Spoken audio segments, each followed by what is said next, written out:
দুনিয়াতে যে ব্যক্তি আল্লাহ তাআলাকে পেল, আমি মনে করি সে পুরো দুনিয়া পেয়ে গেল।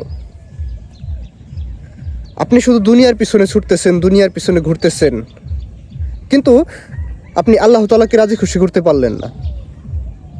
তাহলে আমি মনে করি যে আপনি যদি এই দুনিয়াকে হাসিল করেও ফেলান, তবু আপনি কিছু পান নাই। সেই ব্যক্তি সফল যে ব্যক্তি আল্লাহ তাআলার প্রিয় বান্দা হইতে পারছে, যে ব্যক্তি আল্লাহ তাআলার মনোনীত কাছের বান্দা হইতে পারছে, সেই ব্যক্তি সফল।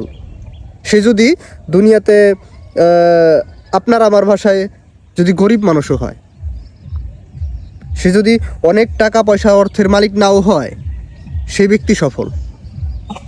আপনি আমি সফল না। যদি আপনি আমি 1000 কোটি টাকার মালিকও হই, আমরা যদি আল্লাহ তাআলাকে রাজি খুশি না করতে পারি, আপনি আমি সফল না। আমরা এখন সফলতা বলতে কি বুঝি?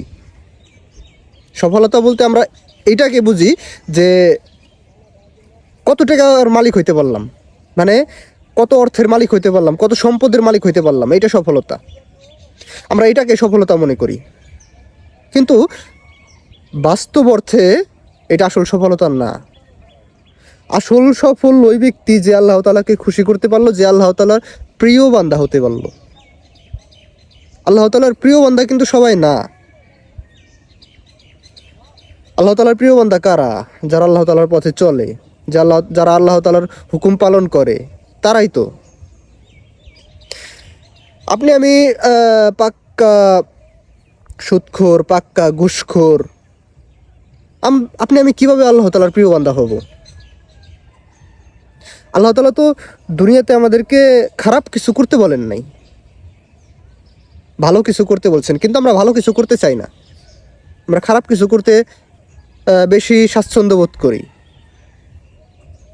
তাই প্রিয় ভাই, আমি আপনাদেরকে বলি, আপনি আমি তখন সফল হব যখন আপনি আমি আল্লাহ তাআলাকে পাবো। দুনিয়াকে পেলেই কিন্তু আপনি আমি সফল না। যখন আমরা আল্লাহ তাআলাকে পাবো, তখনই আপনি আমি সফল।